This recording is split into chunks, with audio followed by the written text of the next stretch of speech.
যে খবরের দিকে আমরা নজর রাখবো, আরজিকর কাণ্ডে 11 জন পুলিশ কর্মীকে তলব করা হয়েছিল। আরজিকর কাণ্ডে এবার তারা হাজিরা দিলেন। আরজিকর কাণ্ডে হাজিরা পুলিশ কর্মীদের 11 জন পুলিশ কর্মীকে তলব করেছিল সিবিআই। ঘটনার দিন আউটপোস্টে কর্মরত ছিলেন তারা। হাজিরা দিয়েছেন এক রিটায়ার্ড কনস্টেবল। প্রায় 6 ঘন্টা ধরে জিজ্ঞাসাবাদ পুলিশ কর্মীদের। সন্দেহজনক কিছু দেখেছিলেন কিনা, বহিরাগতদের ঢুকতে দেখেছিলেন কিনা জানতে চেয়েছেন তদন্তকারী আধিকারিকরা। আরজিকর কাণ্ডে এবার হাজিরা পুলিশ কর্মীদের 11 জন পুলিশ কর্মীকে তলব করে সিবিআই। ঘটনার দিন আউটপোস্টে কর্মরত ছিলেন। হাজিরা দিয়েছেন এক রিটায়ার্ড কনস্টেবল। প্রায় 6 ঘন্টা ধরে জিজ্ঞাসাবাদ করা হয় পুলিশ কর্মীদের। সন্দেহজনক কিছু দেখেছেন কিনা, বহিরাগতদের ঢুকতে দেখেছিলেন কিনা জানতে চেয়েছেন তদন্তকারী আধিকারিকরা। গতকাল যে খবরটা আমরা তুলে ধরেছিলাম, আরজিকর কাণ্ডে 11 জন পুলিশ কর্মীকে তলব করা হয়েছিল। এবার আরজিকর কাণ্ডে হাজিরা দিয়েছেন পুলিশ কর্মীরা। ঘটনার দিন আউটপোস্টে কর্মরত ছিলেন ওই 11 জন পুলিশ কর্মী।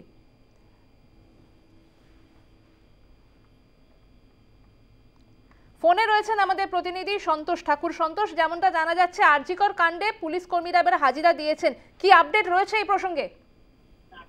দেখো সময় তোমায় জানাবো, গতকাল সিজো কমপ্লেক্সে যে সিবিআই দপ্তর, সেই সিবিআই দপ্তরে আরজিকরের যে ঘটনা, যে আরজিকরের যেখানে একটি জুনিয়র ডাক্তারের খুন এবং ধর্ষণ, সেই মামলায় ফের সিবিআই আধিকারিকরা 11 জন কলকাতা পুলিশের আধিকারিক এবং কনস্টেবল এবং সাব ইন্সপেক্টরকে ডেকেছেন। তার মধ্যে একজন গতকাল একটি সাব ইন্সপেক্টর কনস্টেবল যিনি রিটায়ার হয়ে গেছেন, তাকে গতকাল ডাকা হয়েছিল এবং তাকে গতকাল সিবিআই আধিকারিকরা প্রায় 6 ঘন্টা তাকে জিজ্ঞাসাবাদ করেছিলেন। তিনি কোথায় ডিউটি করছিলেন যেই দিনকার এই ঘটনাটা ঘটেছিল রাত্রিবেলায়, এবং তিনি থানায় ছিলেন বা তিনি যে আরজিকরের যে হাসপাতাল, সেই হাসপাতালের মধ্যে সেখানে ডিউটি করছিলেন। এই সমস্ত বিষয় তার কাছ থেকে ইনফরমেশন বা তথ্য নিয়েছেন সিবিআই আধিকারিকরা এবং সেই কনস্টেবলকে, অর্থাৎ সেই রিটায়ার্ড কনস্টেবলকে জিজ্ঞাসাবাদ করে একাধিক নথিপত্র ইতিমধ্যে সিবিআই হাতে পৌঁছেছে। এর আগেও তাকে ডাকা হয়েছিল যখন এই আরজিকরের যখন ঘটনা ঘটেছিল, তারপরেই কোর্ট থেকে এই মামলার যে তদন্ত সেটা সিবিআই আধিকারিকদের বা সিবিআই হাতে তুলে দেয়।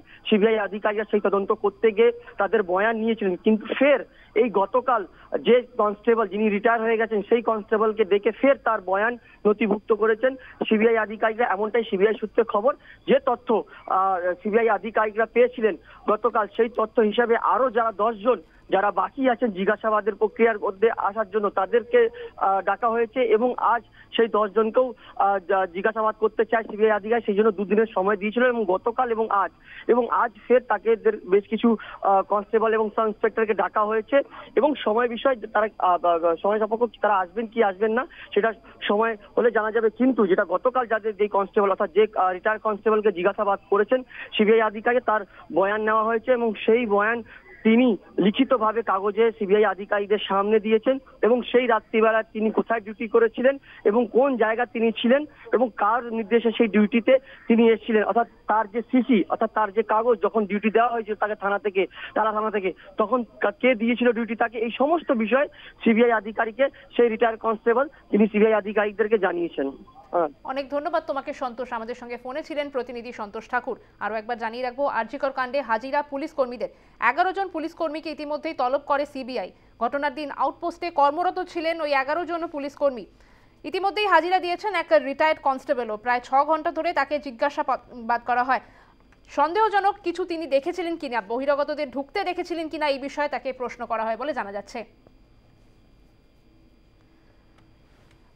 আরজিকর কাণ্ডে হাজিরা পুলিশ কর্মীদের 11 জন পুলিশ কর্মীকে তলব করে সিবিআই।